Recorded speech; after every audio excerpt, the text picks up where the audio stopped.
You're listening to Dots, Lines, and Destinations, a travel podcast with hosts Stephen Seagraves, Fosma Moon, and Seth Miller. Hello, and welcome to episode 336 of Dots, Lines, and Destinations. I'm Stephen Seagraves, joined today by Fosma Moon. Hey, Foz. Hey, how's it going? Pretty good. Did I mumble your name that time? I don't think so. I've been told that I mumble your name by Seth, so he's out camping, so I can talk about him behind the back. And let's just talk about the fact that he's camping really quick. So he's camping, and then he sends us a text last night that they've moved to a hotel because it's raining. So is it really camping? Would that be glamping now? I think it's not even glamping. It's more like you're just having a vacation. To be fair, the weather here is ass-tastic. It's been raining basically for 3 days straight. Oh, so it's like a nasty Memorial Day weekend. Yeah, it is not the weekend to go camping. Yeah. So, and I know it's headed up his way down from the New York area. So, it's not going to stop until sometime late tonight. Oh, wow. Makes you wonder, does our former producer have his boat out? You know, when I asked him a few weeks ago, he still didn't have a date. So it's unclear if it made it out for the weekend or not. Hopefully he got it out on Thursday, because Thursday was a great day to be out. Friday it became ass-tastic.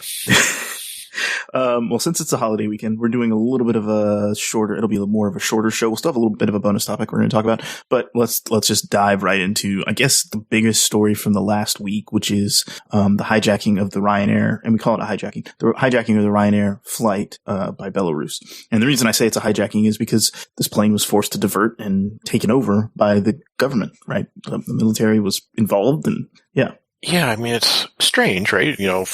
Seemingly normal flight, and you're going on your way, and the country you are flying over says they got a bomb threat, and then they deploy fighter jets and force you to land in their capital. Yeah. Not give you the option of where to go. And then conveniently arrest one of the passengers on board as being a dissident. Two, apparently. It was the activist and his girlfriend. Oh, and the girlfriend. I didn't realize the girlfriend had arrested as well. And apparently there were also 4 Belarusian people on the plane who might be working for the government who helped orchestrate it from the flight perspective. Jeez.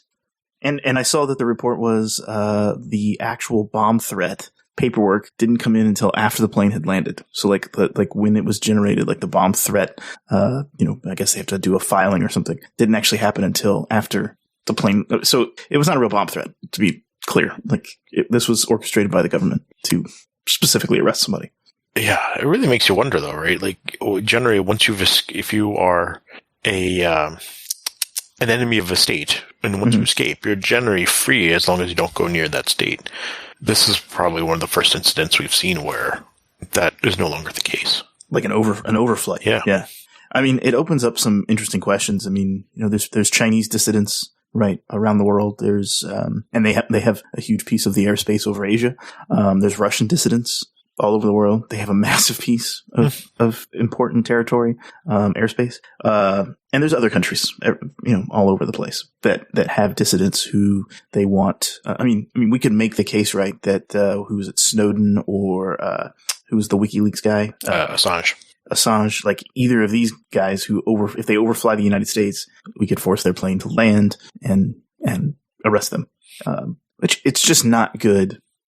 Policing. I don't think it's good. I don't think it's good politics. I don't think it's good anything. The ability to fly over your country is, part of just the way the world works. It hasn't always been that way, but it's the way the world works right now, and apparently that's changing. Right. Well, what's interesting is I forget the name of the carrier, but the Belarusian state flag carrier, they basically canceled all their flights through the fall into Europe. Bolivia. Yeah. Because they can't overfly anybody. Because France, Germany, I think the UK, others have said you can't overfly our country because of what was done by. Well, they've all withdrawn their rights to overfly as well as land. So they've basically said, well, I guess we're not going there for the next 3 or 4 months, 5 months, whatever it is, and canceled everything through the fall or until the fall, I think. And so that they clearly are not expecting a quick resolution to this. Yeah. Politically, really the only recourse for this is that, right? Having, forcing the state carrier's hand. But also I think there's some political, pressure that needs to probably be applied, right? For Belarus to let up on this or admit the wrongdoing and release the guy, in my opinion. Well, I mean, at least what I was reading, the Europeans are demanding that they will not recognize Belarus or allow anything until they have a proper democracy, and I feel like that's a little overreaching. Right.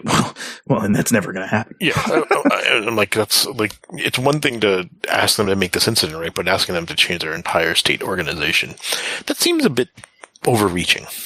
Well, I feel like they have to say something like that, though, right? Like, you can't just kind of let it go and say, well, you're not a democracy, and that's okay. You don't care about your people. Like, I feel like they need to say, they have to have some kind of humanitarian response, which is, you need a democracy, a functioning democracy. I also feel like they hold little power in all of this. Yeah, they can say no overflights and they can avoid Belarusian airspace, but for how long, right? Like as travel picks back up, as airlines are flying to Asia again, what's now to stop? I mean, Russia and Belarus are kind of in bed with each other. They're buddies. Maybe Belarus arguably is an extension of the Russian state. Does Russia say we can't overfly Russia? Are we back to early 90s, late 80s? No more. Everyone's got to go over the poles to get to Asia. I mean, it's an interesting question. And I mean, Russia so far has said they're not making a judgment call until they understand everything. So they're trying to play the neutral angle right now. Mm-hmm. But if they do, I mean, at the end, if they do end up siding with Belarus, Russia has a lot of control over Europe's energy supply. That's true too. But I mean, more importantly too, like just traveling, right? Like we're a travel podcast, Fuzz. Like just traveling, like the ability to overfly Russia to get to places like Japan. Yeah. Like thin air becomes effectively ineffective now. I mean, you're gonna have to go an hour, 2 hours out of your way to fly from Finland to anywhere in Asia or anywhere in Europe to Asia. And because you have to avoid Russia. Well, and does it give an advantage to the non-European carriers then? Oh yeah, well, might bring Cathay back from the dead. Yeah. But like the Middle East carriers, the Asian carriers, right? As long as they're not the ones boycotting Belarus, so it does give them an upper hand. Yeah. I mean, it's interesting how much no-fly space there kind of is now over Europe, right? We have Belarus. There's Crimea that's still pretty much avoided just for safety reasons, and Syria is pretty much avoided. And last I checked, most of Israel was being avoided, or if it could be. So it's kind of crazy how much up and down Eastern Europe into the Middle East is being avoided now. It's crazy times. Yep. Let's talk about something else that's crazy: domestic airfare.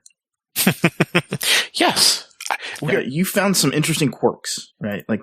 We have now adopted the bizarro world of revenue management. and what is that? So I've been consistently looking at a couple city pairs, particularly on United and hub to hub, like Newark, Houston, Newark, Chicago, LA and San Francisco. This doesn't apply to them so much, but Denver. Basically the connecting hubs. Yep. And what I am seeing is outside of 2 weeks, airfare is more expensive than within 2 weeks. Wow. So, I've got to go to Houston in the not too distant future, and I waited until 6 days in, and my ticket was half the price it was on the outbound than 2 weeks plus out. And wow. I have to buy my return, and I've started steadily watching ticket prices go down from, it was like $598 to $513 to $463, and I think it's now just getting to $398. So. One, my apologies that you have to go to Houston. Okay. Two, so is this applying only to one ways that you're seeing, or is it applying to round trips? Like, is it both? Doesn't matter, because they're all prices one ways now anyways. I don't think we domestically have done anything with mandatory round trips in eons because of all the competition from low fare carriers. Gotcha. Okay. So they're enforcing this as a one-way basis. And within the 2 week window, you're seeing prices kind of nosedive in both cabins. In both cabins. And what's your theory on the reasoning behind it? So my general belief is right now the airlines are surviving in leisure traffic. Leisure travelers plan. They do not do things off the cuff. So probably most people, particularly ones with children, they're going to plan at least 2 weeks out. So to capitalize on generating as much revenue as you can, and then as you get in closer, the flights that aren't full, start filling them. So prices start to drop. They want them to go out, again, revenue management. We talked about revenue management on here before, and the goal really is load factors, full flights up to 80% is like the goal, because if you're flying at 80%, you're probably making money on that flight. Above that, right, you run the risk of misconnects and irregular operations, making it so that you can't recover. But in COVID times, that's probably not the case as much, right? Like people are probably flying nonstops, or, they aren't going to misconnect. It's less likely right now. Just because there's fewer delays, unless you're me, there's fewer delays. But so there's a couple things, right? The hubs I named, Chicago, Denver, Houston, it's a lot of connect through traffic. So I think that has something to do with it. Now, I haven't really seen much of a drop on, historically we would see discounts on married segments with connections through these hubs. I'm not seeing that right now. The married segments are, I was looking at I might have to go back to San Diego. It's like $1,000 each way on a connection. Really? And up front. Yeah. I'm just like, this is insane. And do you think that's it? San Diego's getting a lot of traffic, right? Because it's a leisure destination. San Diego, LA, LA and San Francisco are even more expensive. Orange County is even more expensive. San Diego's the cheapest of the four. Wow. Yeah, there's some weird stuff going on. Do you see it carrying on? I don't know if you've looked, but have you seen it kind of carrying on past the summer? Do you think it's summer specific? I haven't really dug in beyond the summer. But things have been so fluid that even if I looked at something, it wouldn't be applicable right now. Mm. Yeah. And we'll talk a little bit about summer travel in the bonus episode for our Patreon subscribers. But let's focus on these fares. So for me, like I fly Alaska and United. And Alaska's kind of doing the opposite. Alaska's like front loading these super cheap fares for weeks out. And then last minute, you're lucky if you can find a seat because the flights are full. Yeah. United was doing that. They're not doing that anymore. And that was a weird thing. And so I think there's either they're seeing the loads go up or they're expecting the loads to go up. And, Newark, LA, Newark, San Francisco, those prices haven't budged. They are expensive pretty much all the time. But then if you look at JFK, dirt cheap. Nah, they've started to go up. Business is like is steady $1,000 now. But even like coach fares though, and it goes out empty with people in business. With one flight a day, how much of your market share are you going to regain? That's true. With one flight, they're going to two. They're going to two soon. Not every day. So, not every day, but sometimes, some days. It's the most useless schedule ever. Like with their 5 days a week, right? You can fly if you want to do a long weekend. It doesn't work. Like you can fly it on Friday, but you can't fly it back on Tuesday because it's a morning flight, right? No, they don't even have a Tuesday flight when they were doing the 5 days a week. Oh, they don't have a Tuesday or Wednesday. So either you fly back Monday or you have to fly someone else. And they're not trying to connect that traffic too. They've made zero attempt unless you want to get up at super early because the timings of the flights are morning eastbound and morning westbound. Westbound was evening on LA at least. Maybe not San Francisco, but LA. But they're just not publishing connecting fares. Yeah. Well, and they published one. I'm doing San Francisco, JFK, San Francisco, Portland next week. And yeah, I'm interested to see how empty it goes out. Cause I've applied plus points, United's upgrade mechanism to it. And I'm in premium economy right now in both directions. So I'm interested to see, do I actually get the upgrade? One, does it work? Because I still haven't experienced this actually working. And two, how many seats go out empty? It does work. Okay. It does work. That I can at least tell you. Yeah. I gotta say, JFK, let's just totally off topic, but JFK's gates for these flights, it has to be the least comfortable. Like there is no social distancing at T7 for these flights. it's because they have, Alaska's Seattle flight and San Francisco flight going out next door, which are 321 Neos, and then the two 767s. It's packed. It's really crowded. It was always bad. Yeah. T7's always been bad. Just imagine, the worst case is like doing a wide body, like one of the Cathay flights when they were there, or the BA flights. It's just like the line snakes around the entire terminal. Yeah. Yeah. How do you think United brings back the United Club there?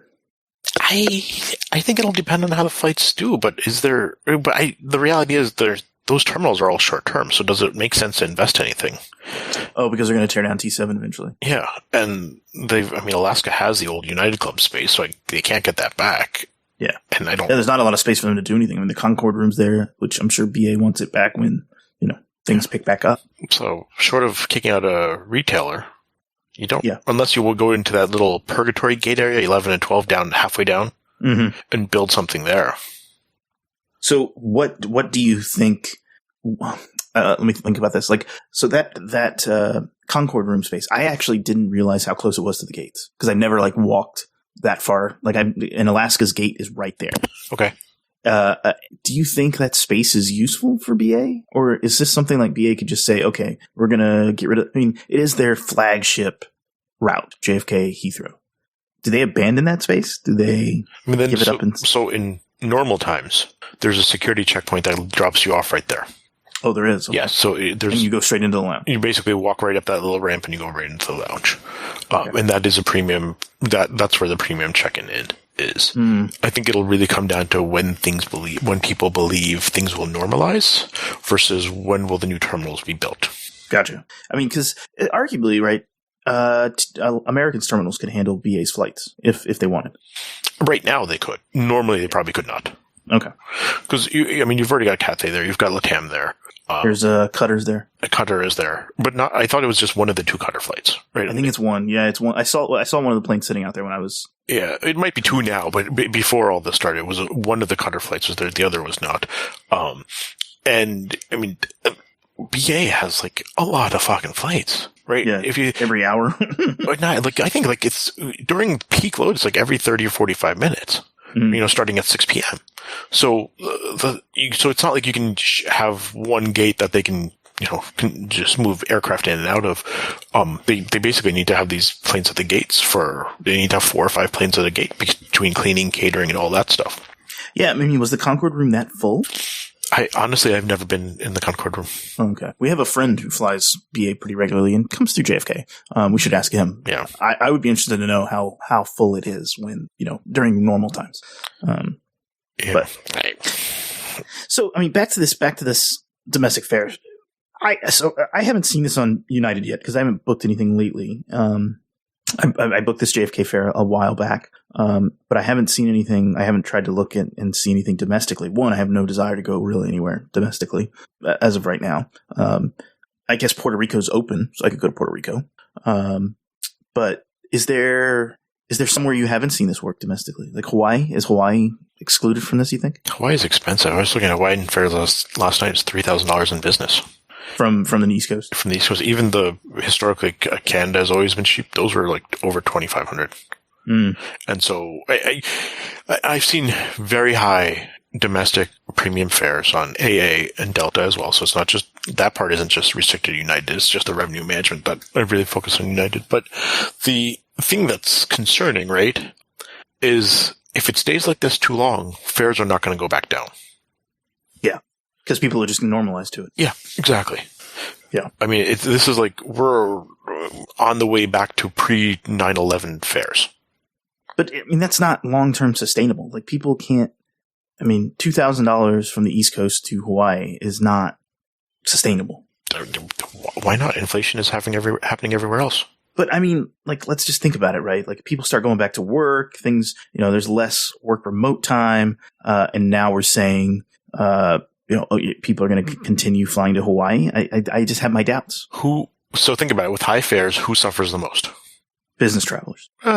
Yes, corporations, not the traveler themselves.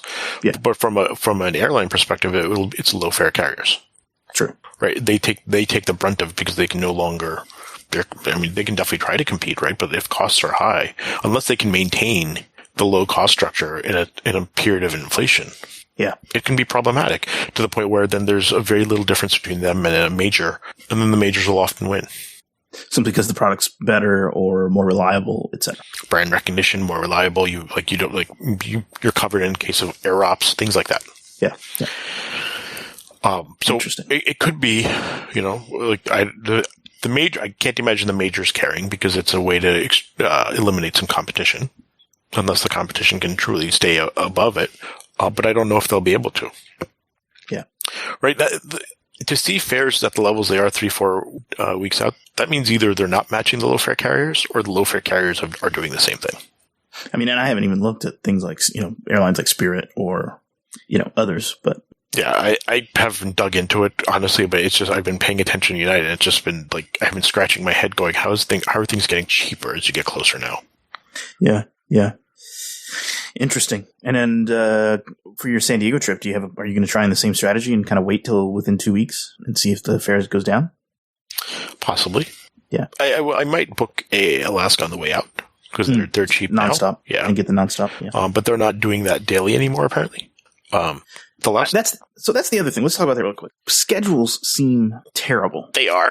Like, it seems like airlines are choosing which days they fly randomly, and then it changes. And I don't know if people are getting rebooked, or I'm guessing they have to be. Like, I was looking at United they had a really nicely timed Portland Newark flight. It left at like 9:30 in the morning, got in at like 5:30. It's not great for work, but it's great for if you don't want to, get up at the crack of dawn to get to New York at 2:00 in the afternoon. And that's now gone. It's now a red eye. It's like, who wants to fly a red eye?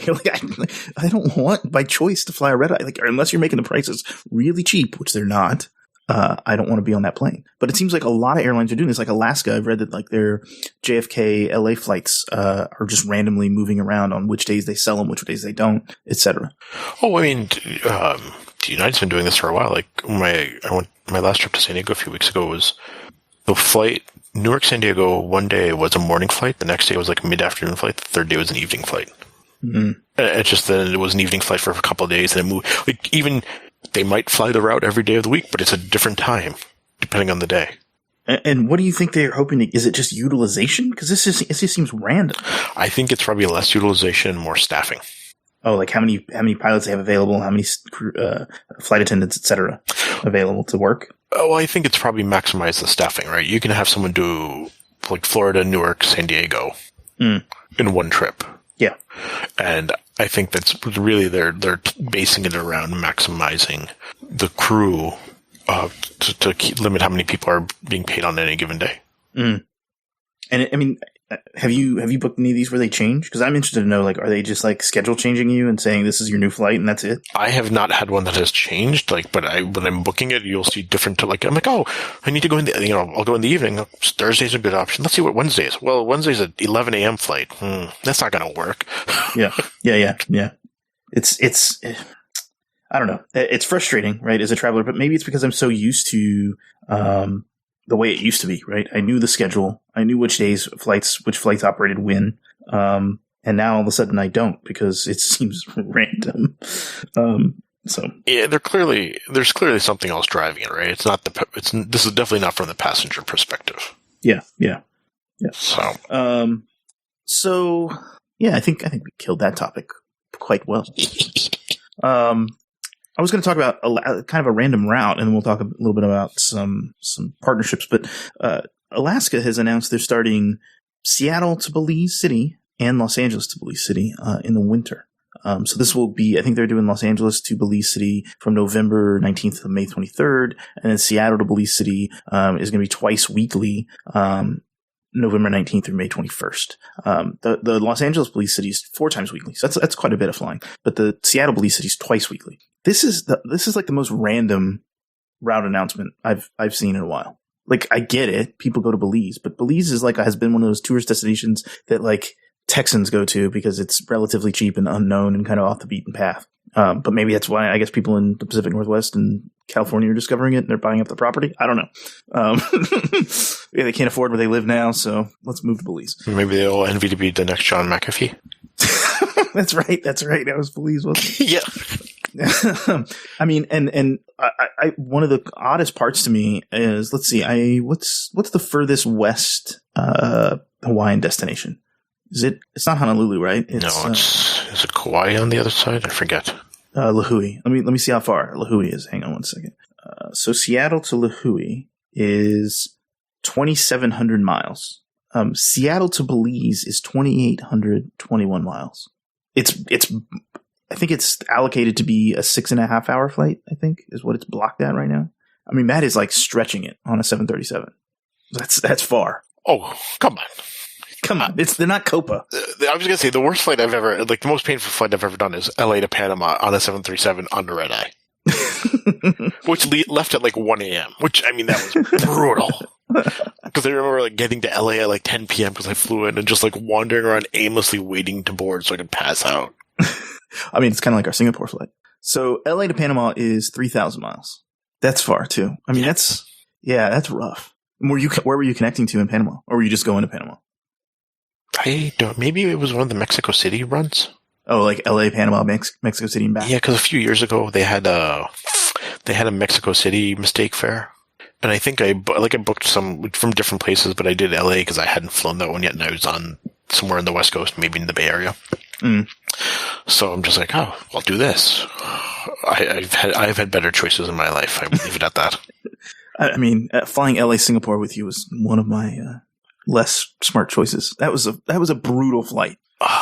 It wasn't as brutal as the Island Hopper, though. True.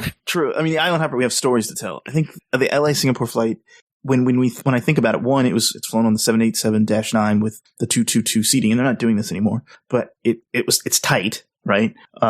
You sleep because it leaves. What time did it leave? Like 10:50 at night. I thought it was a little earlier, but it was somewhere between 9 and 11 p.m. Yeah, and then you sleep because it's like normal time to sleep. You wake up and you still have like 13 hours to go. And you're just like, can this be over? Like, I mean, I like airplanes, but that was basically the first time I went to Singapore, like probably 15 years ago, when on the 345. I had a very, very busy week, a sleepless week, and I was looking forward to just sitting down, eating, and passing out for pretty much most of the flight. And so this is before the T-bit renovation. So I get to T-bit, there's no food. I mean, I'm like, what the? You're just hungry. I'm just like, I want something, and there's like nothing but like Hudson News. I'm like, oh. So I get on the plane, I eat, I pass out. I wake up nice and refreshed. I'm like, oh my God, I got some really good sleep. We must almost be there. I look at the screen. Yeah, we're halfway over the Pacific. And I'm like, I've got another half of this to go. Jeez. You're like, I made a mistake. Well, and I really want to fly Newark, Singapore. I actually have a flight booked on Newark, Singapore, or Singapore, Newark, actually. And then I'm like thinking around, like, that's going to suck. Like, maybe the stop in Tokyo wasn't so bad. You know, I did Singapore, Newark, and that didn't seem so bad. No? No. Like, just because timing wise, you think it was better? I mean, it's still a long flight. It's still, 18 hours. It is absolutely a long flight, but I mean, that flight leaves in the morning, I think. At least it did when I took it. Mm-hmm. Like 10, 11 a.m. Singapore time. And I remember getting on the plane. And pretty much between eating and sleeping, I didn't really truly wake up until sometime someplace over Edmonton. Because it lands at like 5 in the morning in Newark. Oh, yeah. No. Yeah. So it's kind of good that you don't wake up, right? Like, the later you can wake up, the better, because then it kind of kicks you back into U.S. time. Yeah. But the problem is you wake up over Edmonton, you still have 4 hours to go, and it's 1 a.m. You're just like, come on. Yeah, you're just like...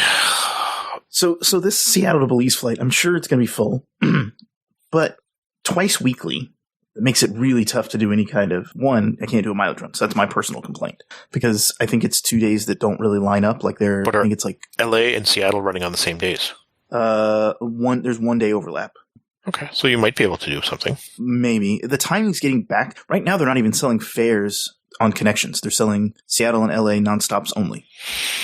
I would love to do it. I like Belize. My wife and I had our honeymoon in Belize. I don't know that the winters when I would go down there. It's kind of rainy. I guess it's not hurricane season. But it's warm. But it's warm. Yeah, it's not hurricane season, so I guess it's a plus. If you live in Seattle, rain's not the issue. Yeah. So I guess these will do well, based on their, I mean, they already fly LA, Costa Rica, right? San Jose, and they fly Liberia as well, Costa Rica. So I guess this just kind of adds on to that. It's a long time on their 737s, especially in the Recaro seats. I flew 45 minutes on one of the Recaros recently. I'm like, this is a terrible seat, and they need to destroy them and kill it with fire. I don't think that's going to happen, unfortunately. I know. Speaking of Alaska, their American Airlines partnership is now offering upgrade reciprocity between the two carriers. And it kind of sucks. Like, if you're flying a code share flight, be very careful, because chances are you will not be on the upgrade list. So just pay attention. That's all I'm going to say. Just pay attention to what you book. So on a code share, but what if you book it as the native carrier's code, but you have... You're better off in those cases. I see. Why? I don't know. Alaska IT? I have no idea. Come on, they both use Sabre. Sabre? Sabre. Isn't that a type of hummus? Sabra. I'm making a reference to The Office. So, yeah, I mean, they both use Sabre, but is it working? I think they have some issues. Like, they actually spell out in some of the upgrade language that the code shares, for whatever reason, just don't get the upgrades applied correctly. And they don't go into specifics. So if you just want to make sure you're going to be on the list potentially and get the upgrade windows, make sure you don't book a code share. I'd like to see someone argue with an agent to put them on the list, and the agent pushing back saying it's automatic. That's going to happen. I know. It's going to happen. The other thing that came up, Seth brought this up earlier in the week, American and JetBlue's earnings, elite earnings, and redeemable. I think it's redeemable as well. It might just be elite, but have now been published. So it's pretty much 1-to-1 because they're both using, spend to qualify for elite status. But what this opens up for me, more importantly than the earnings and getting elite status, I'm sure.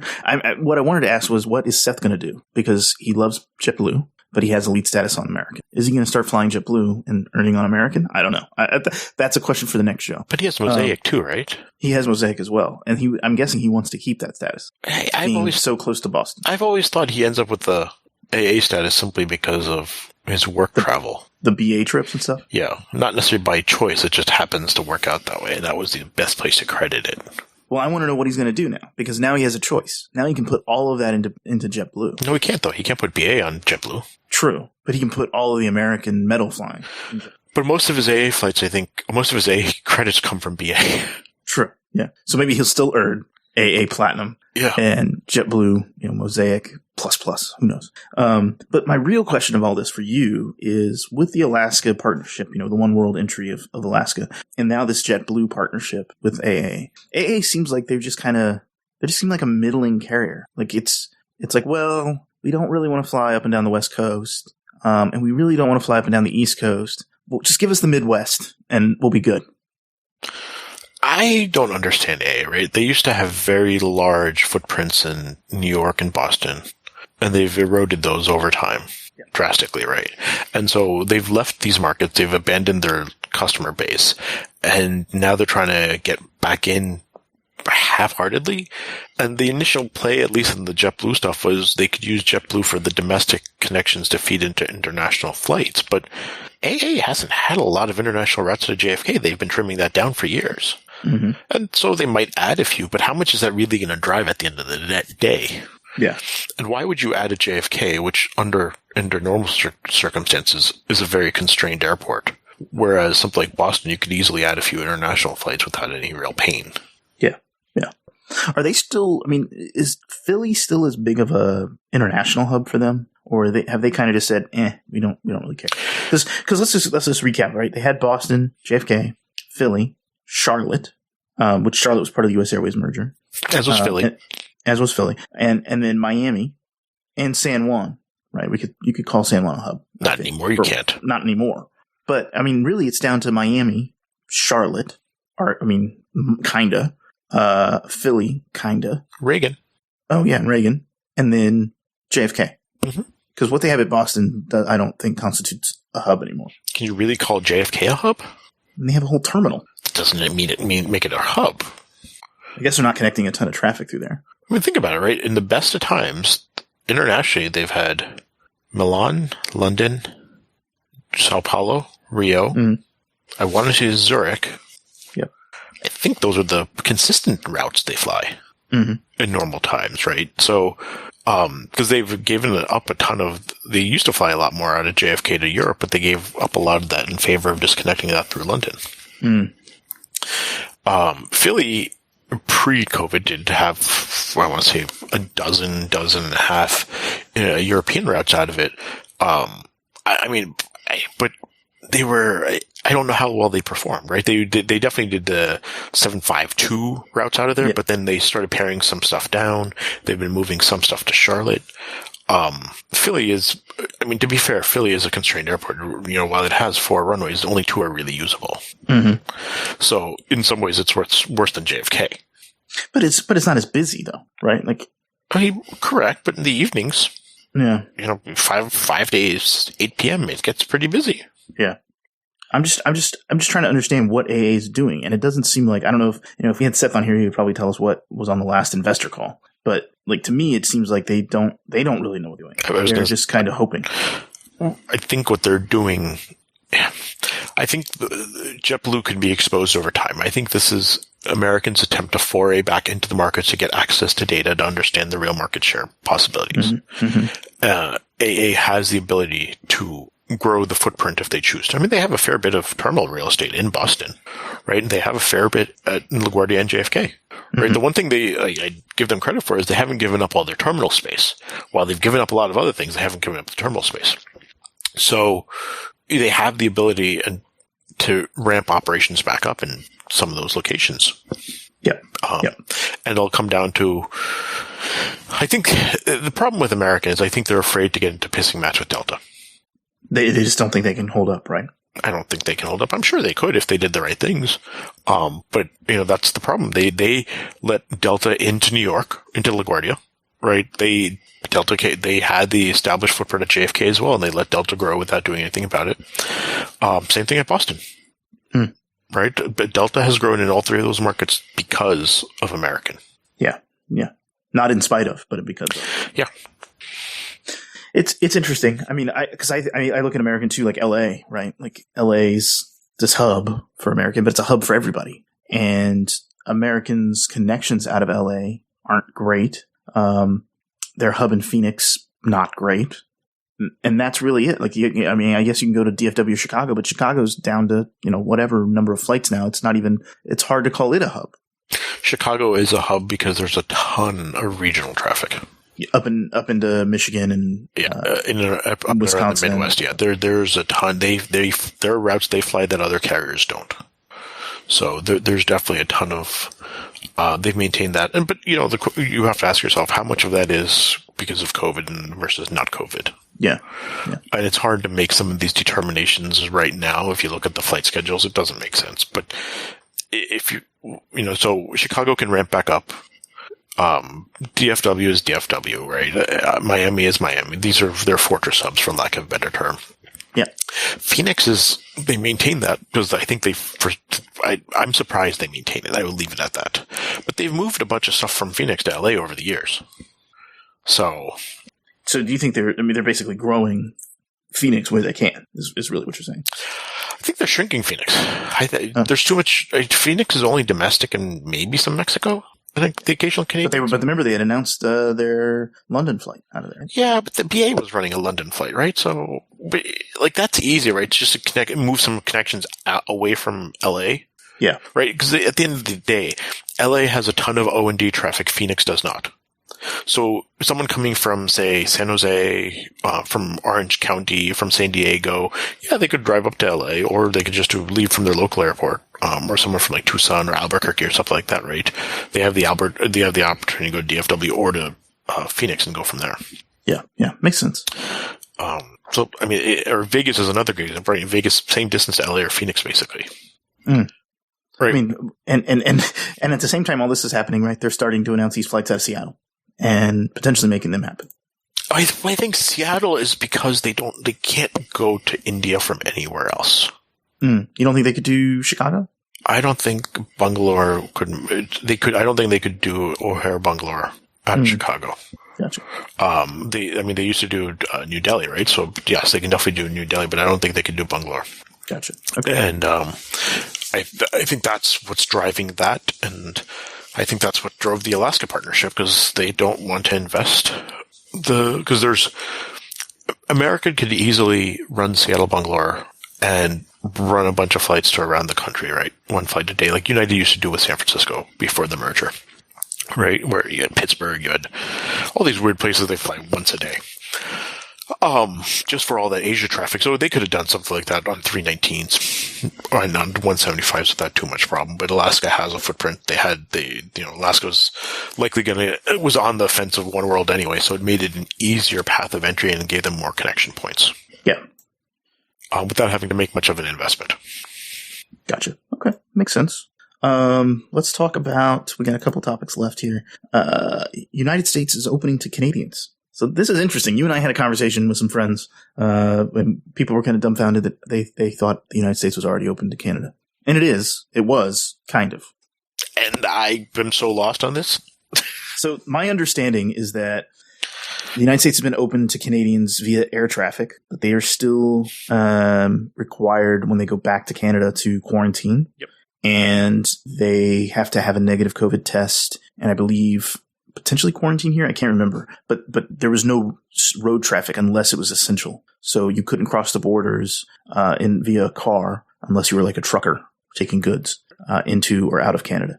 That's changing. So the border will open to Canadians for road traffic, which is huge, right? Because a lot of Canadians shop in the United States. However, it's not opening the other way. Canada is not opening its border to U.S. road traffic, which I find fascinating because we're much more vaccinated compared to Canada right now. But yeah, that's what's happening. Does that make sense? Yeah, it does. But I don't understand why we would allow that and not demand reciprocity like we so often do. Yeah, I don't know. It's a weird call. I mean, but it's interesting in the fact that this will open up some, I guess, finance or money for businesses that have probably been struggling along the border because they haven't had their Canadian tourists coming in to buy, whatever, cigarettes, alcohol, firearms. I don't know, depending on what state you're in. So, I don't know. I think it would be great because Canada's still closed to us Americans, even in the air, I believe. Yes. So you can't connect there. You can't enter Canada. There's a lot of things you can't do. And it's a headache because, United wants to sell you Canadian connections, to go international, and Air Canada's offering them. But you can do that as long as you don't have to leave the airport. Oh, is that the case? Yes. So you can do a connection. You just can't enter Canada. But that's the problem. So that's what I don't understand. Do I have to prove that I have a connecting flight? Because, right, to connect to Vancouver, I have to enter Canada. Unless they have some other system set up right now. Yeah. Because, in Vancouver, you have the US wing, and then you enter Canada, and then you exit Canada. Yeah, and everyone, all the international getting dropped in the same hall, and then you have to go back in. Yeah. But it's not like that at Toronto. So maybe, I don't know if it's limited to certain airports. Because Toronto has a connections area. Yeah. That could be it. That's one of the things that's bothered me is I would book a connection to Vancouver, but I don't know how it would work. And I don't want to get in a fight with immigration and get sent back. Do what you did last time. Just go down the wrong way. Oh, that was fun. I think that's a show. In our bonus episode, we're going to talk a little bit about summer plans that Foz and I have, travel plans, if any, and just why or why not, and what we're going to be doing. And so if you're a Patreon subscriber, you can listen to that. If not, we'd love for you to support us on Patreon, or you can follow us on Twitter at @dotslines, morelines.com. Leave a comment, ask a question. We love to hear from our listeners. So, until next time, thanks for listening. Bye-bye. Take care.